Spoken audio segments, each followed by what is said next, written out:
Ni l'Union européenne, ni les États-Unis, ni les monarchies arabes sunnites, ni bien sûr Israël, ne veulent d'un Iran doté d'un arsenal nucléaire militaire. Dit autrement, personne ne veut que l'Iran ait la bombe.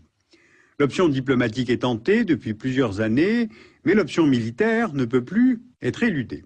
Donc aujourd'hui, je vais vous décrire la simulation d'une attaque en m'appuyant sur les études qui ont été faites en 2009 par deux chercheurs, Toukan et Kordsman du CSAS à Washington, et par le français Sami Cohen du CERI au CNRS. Voici une carte de la région du Moyen-Orient. 1600 km séparent Israël de l'Iran. On sait que l'État d'Israël est doté de l'arme nucléaire depuis plusieurs années, avec pour politique de ne pas confirmer ni nier cette capacité militaire. Israël complète sa volonté de dissuader de toute attaque par ce qu'on appelle la doctrine Begin, à savoir interdire à tout autre État de la région de devenir lui aussi détenteur de l'arme nucléaire. C'est pour cela que l'aviation israélienne a bombardé l'Irak en juin 1981 pour détruire le réacteur nucléaire de Zirak et retarder ainsi considérablement le programme nucléaire irakien, qui d'ailleurs n'a jamais vu le jour.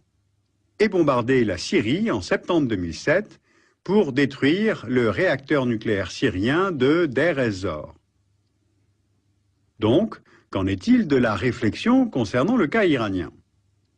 Depuis le temps que les tergiversations durent et que l'Iran parvient à gagner du temps, tout en poursuivant son programme nucléaire, certains stratèges israéliens et américains plaident pour des frappes préventives avant que l'Iran ne franchisse le seuil nucléaire militaire.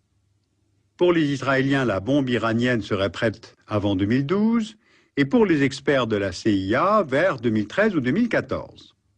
Or, il faut bien voir que nul n'osera plus attaquer l'Iran une fois que Téhéran sera doté de l'arme nucléaire.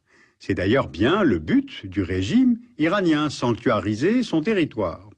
Alors les experts estiment qu'il faut donc frapper avant. Comment? En envoyant des avions opérer un bombardement loin de leur base, puis revenir ensuite. A priori, ça, on sait faire.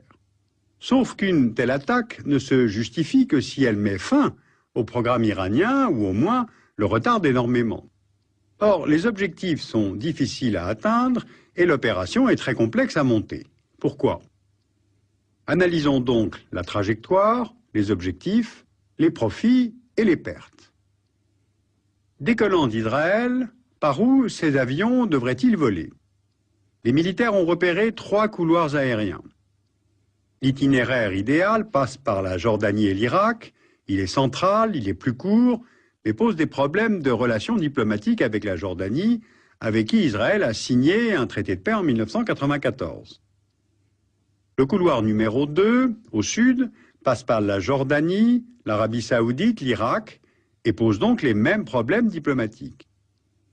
Le 3 passe par le nord. Il longe la frontière Syrie-Turquie, traverse le nord de l'Irak avant de pénétrer dans l'espace aérien iranien.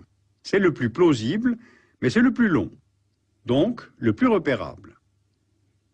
Pour s'avancer sans être repéré, l'armée de l'air israélienne devra être dotée de technologies de pointe pour brouiller réseaux de communication et radars des pays survolés. L'armée de l'air a d'ailleurs déjà fait usage de cette technologie lors du raid contre le réacteur nucléaire syrien en septembre 2007. On note aussi qu'en 2008, elle a acquis 2 avions Gulfstream G550 munis de puissants dispositifs de brouillage.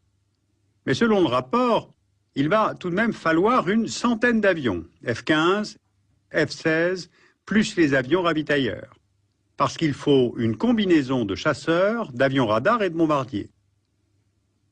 Donc le risque est forcément élevé. Le système iranien anti-aérien serait composé de toutes sortes de batteries de missiles sol-air, le Rapier, les missiles Hawk et Stinger américains, le Crotale français, et l'armée de l'air iranienne dispose aussi de 158 avions de combat, moins performants, mais pouvant intercepter l'aviation israélienne. À cela s'ajoute l'interrogation suivante des experts.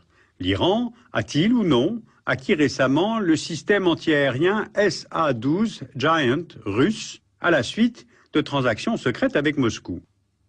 Si c'est le cas, l'espace aérien iranien est soit impénétrable, soit l'attaque entraîne de 20 à 30% de pertes, ce que Israël ne veut pas se permettre. Pour éviter les pertes humaines et d'appareils, l'autre option serait donc d'aller frapper avec des missiles israéliens, les Jericho 3, qui sont entrés en service en 2008. On a calculé que 42 missiles Jericho 3 étaient nécessaires pour détruire les installations iraniennes. Sauf que les cibles ne font que quelques mètres de superficie et il n'est pas sûr que les Jericho aient une telle précision pour une telle frappe. Donc, exit l'option des missiles. L'autre facteur qui fait que les militaires estiment qu'il faut un très grand nombre d'appareils, c'est qu'il y a des dizaines d'installations nucléaires dispersées sur le territoire iranien et il est impossible de les attaquer toutes en un seul bombardement. Donc, il faut frapper le maillon central des installations iraniennes, c'est-à-dire le centre de recherche nucléaire d'Isfahan, l'usine d'enrichissement d'uranium de Natanz, l'usine de production d'eau lourde de Arak et le réacteur nucléaire de Bushehr. À partir de cette hypothèse des militaires, deux problèmes. Un seul bombardement sur Natanz, Isfahan, Arak et Bushehr, est-ce bien suffisant? Car si l'Iran dispose d'installations secrètes ailleurs dans le pays, le programme d'enrichissement d'uranium ne risque-t-il pas de se poursuivre? Deuxièmement, il y a la dispersion des installations, mais il y a aussi leur enfouissement. L'usine d'enrichissement de Natanz est construite à 8 mètres de profondeur, protégée par un mur de béton de 2,5 mètres d'épaisseur. Les centrifugeuses sont enterrées à 25 mètres sous terre et recouvertes d'une chape de béton armée de plusieurs mètres d'épaisseur. Donc, il faut frapper avec précision, mais également en profondeur. D'ailleurs, en 2008, Israël s'est fait livrer par Washington environ 600 bombes dites briseurs de bunkers. Le modèle, le GBU-28 Bunker Buster, pèse 2,5 tonnes, perd 6 mètres de béton à 30 mètres de profondeur. Bien, poursuivons notre simulation. En cas de succès, que peut-on anticiper comme dégâts humains, comme effets collatéraux, comme représailles sur Israël et comme conséquences pour la région? Si la frappe touche sa cible, ce qui est tout de même le but recherché, l'explosion du réacteur de Bushehr provoque des retombées de radionucléides sur un très vaste périmètre. Cela entraîne la mort immédiate de milliers d'Iraniens vivant à proximité, des centaines de milliers seraient ensuite atteints de cancer, et entre les deux périodes, du fait des vents dominants, les pays voisins seraient eux aussi largement contaminés par les radionucléides. Maintenant les représailles. L'Iran dispose de missiles Shihab 3 dont la portée atteint Israël, on le voit sur la carte, et Téhéran pourrait riposter par des tirs de missiles à tête conventionnelle. D'ailleurs, en 2008, l'administration Bush a livré à Israël un radar américain de surveillance installé maintenant dans le Negev et servi avec l'aide de techniciens américains. Au sud du Liban, l'allié Hezbollah pourrait tirer des missiles Zelzal qui peuvent atteindre Tel Aviv. Et s'ils sont envoyés en grand nombre, l'état-major israélien confirme qu'il ne peut pas les intercepter tous.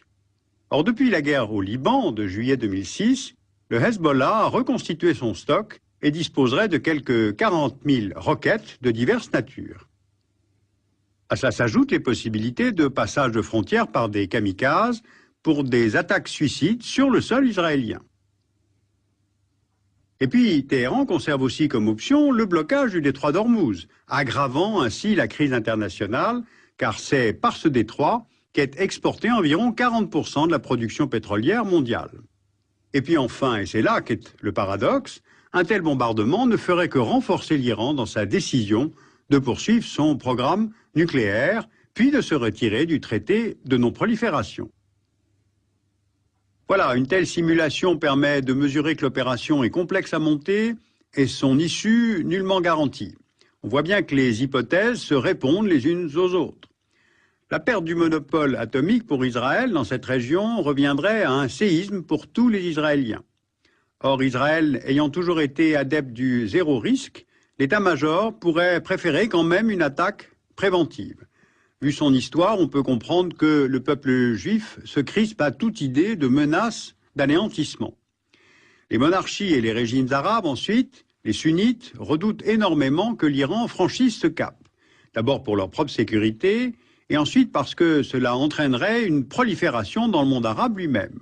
Donc si on pousse un peu loin le raisonnement, on comprend que ces régimes arabes ne seraient en fait pas fâchés que Israël se charge du travail.